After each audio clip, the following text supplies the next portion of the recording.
Messala! You know we've done nothing wrong. Rome's calling for blood. Crucify them. No! God has a plan for you.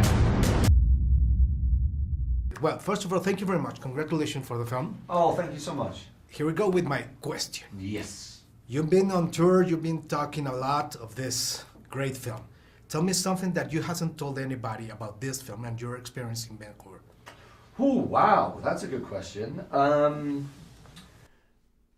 I haven't told anyone.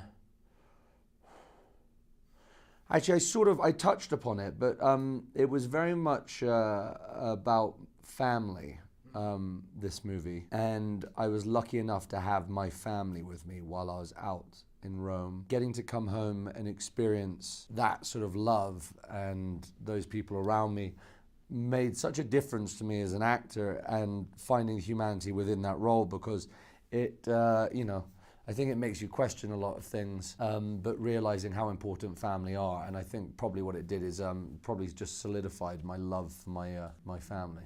What your family tells you about this role? It's interesting. I think my family would probably be the most supportive of something like this, because I think nothing goes without risk. You know, no great reward goes without great risk. Mm-hmm. And I think there is a calculated risk, and then there's just foolish risk. This was very much calculated risk, because I read a script and the script was phenomenal. Mm-hmm. And I looked at the part and the character was phenomenal. And I was very much intrigued when I first read it, and then I realized that I found a whole new way into this character. Let me tell you, as a film critic, you don't have to compare the other works with this one. This one is a piece, okay? Absolutely. Okay. Yeah.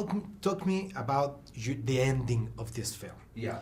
Do you have a conversation with Tim or with the director about the ending of your character and Messala? The ending is, I don't know, maybe the last 3 minutes. I don't like the very ending. By the way, it was a very big conversation. Yes, tell me about that conversation. Right. No, but you know what? It's so funny in film, because you set out to make something, and there were versions without the ending, and there were versions with, and it turns into a bit of a democracy, and people discuss it. And I think it's with something like this, I think we were very conscious that the previous movie was a movie about revenge and vengeance, whereas this we knew was a very clear message of hope and forgiveness. And to sort of, in a way, tie that up, I think the ending became very important and became a big conversation for everyone, because the reason being, like you just said, they're completely standalone movies. This has a very different message at the end of the movie. So I think to drive that message home, we needed to explore the ending as is. Do you like rehearsals? My last question is, how do you work? Do you like rehearsals? How do it was? It depends on the part, Sometimes I just want to sort of do my own work and come onto set and be in it. I love discussions. Okay. So I'm from theatre originally, so theatre means, very, very in-depth rehearsals.